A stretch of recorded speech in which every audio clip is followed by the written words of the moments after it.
उपस्थित अधीक्षण अभियंता मिस्टर वर्मा, मिस्टर खलखो एवं समस्त कार्यपालन अभियंता और अन्य अधिकारी कर्मचारीगण और महिलाएं भी मुझे भी ज़्यादा बोलना नहीं आता है और जो कुछ था तो पांडे साहब ने बता ही दिया है। मेरी पहली पद स्थापना थी वहाँ अरपा परियोजना मंडल सक्रिय, पहले वो विरहत परियोजना था, तो बाद में चेंज होके आजकल दूसरा बन गया है। इसमें उस समय हम जब ज्वाइन किए थे उसमें वो था कि CWC के कमेंट्स आते थे तो उसका हम लोग निराकरण किया करते थे, उसके डिजाइन ड्राइंग वो सारी चीज़ें वो किया। उसके बाद वो सर्कल उठ के चला गया दतिया, तो हमको वहाँ पे हसदेव कछार में संलग्न कर दिया गया।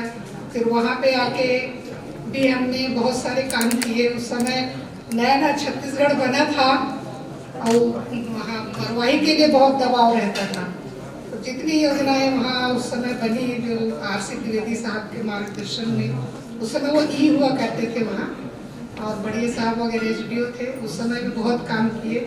उसी समय हमको बहुत कुछ सीखने समझने को मिला, जिसमें एक मध्य प्रदेश से आए थे मिस्टर MD गिडवानी, उनके मार्गदर्शन में जितने तकनीकी कंफ्यूजन थे हमारे अंदर में वो सब निकल गए थे, जिसमें अर्बन डैम का सेक्शन डिजाइन करना, स्टेबिलिटी एनालिसिस करना, फिर स्पिलवे डिजाइन करना, वो सारी चीज़ें हम वहाँ पे सीख पाए, तो आगे चल के वो काम आया।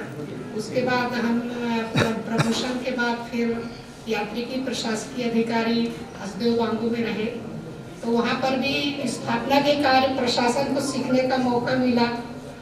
और उसके बाद फिर पुलिस विभाग में पुलिस अधिकारियों के साथ, जिसमें SP से लेके DGP तक रैंक के अधिकारी रहे, उनके साथ उठना बैठना, उनके बीच में काम करना भी एक चुनौती भरा था, लेकिन वो भी सफलतापूर्वक हो गया। और वो भी सिर्फ मेहनत के बल पे, आपके सिंसियरिटी होना चाहिए वर्क के प्रति, उसको सीखने समझने की ललक होना चाहिए, तभी आदमी कर पाता है।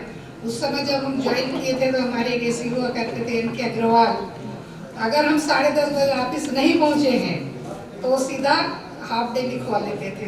तो इतने कड़े अनुशासन में हम लोगों ने शुरुआत की और कभी उसमें बुरा भी नहीं लगा कि ऐसा क्यों करते हैं। तो ये समझ में आया जैसे परिवार में एक अनुशासन से ही परिवार सफल होता है, उसी तरह कोई भी संस्था की सफलता के लिए अनुशासन बहुत जरूरी है। उसमें सभी मिलजुल के रहें, अनुशासन से रहें, एक दूसरे का सम्मान करें, तभी अपना विभाग भी सफल हो सकता है। अभी बहुत सारी विवादित बातें चलती हैं, तो इस ओर मैं कहना चाहूँगी कि आप लोग ध्यान दें इस चीज़ को, काम के प्रति सजग रहें, समर्पित रहें, सीखने की कोशिश करें, साइट ज़्यादा से ज़्यादा जाएं। बिना साइट देखे आप कुछ नहीं सीख सकते। नए सहायक अभियंताओं से मैं यही सलाह दूंगी कि किसी भी काम को टाले नहीं, चाहे वो बाबूगिरी का ही क्यों ना हो। हमने बाबूगिरी भी किया, सारी चीज़ें हमने की है। कभी वो शिकायतों का भी करना पड़ता था, तो उसमें तो वही सब रहता है, ये आया वो बनाओ। तो इसलिए कोई भी काम कभी छोटा बड़ा, चाहे सहायक अभियंता हो चाहे कार्यपालन, जो मिलता है बहुत समर्पित होकर करना चाहिए, तभी आप आगे जाके चीज़ों को समझेंगे, सीखेंगे और सफलतापूर्वक उसका निर्वहन कर पाएंगे। और जब हम वहाँ चले गए थे उसके बाद हमारी पदस्थापना रही महानदी परियोजना रायपुर में AC डिजाइन के पद पर, तो वहाँ पर भी बहुत कुछ काम करने को मिला। उसके बाद हमको आयाकट में परियोजना प्रशासक बनाया गया, वहाँ पे हमको राजस्व अधिकारियों के बीच काम करने का मौका मिला। तो उनकी जो प्रक्रिया होती है कलेक्टर कमिश्नर की, तो वो भी एक अपने को समझने का मौका मिला। तो उसके मतलब पुलिस से लेके सभी विभागों के साथ हमने समन्वय कैसे करना चाहिए वो सीखे समझे, उसी के कारण हम इतना कुछ आगे भी कर पाएंगे। इसलिए यही कहना चाहूँगी कि जहाँ भी मौका मिले आप सीखिए, किसी चीज़ को मना मत करिए, जितना आप मेहनत कर सकते हैं करिए, सीखिए। पहले तो आपको सीखना ही है, तभी आप आगे चल के बहुत अच्छा करेंगे।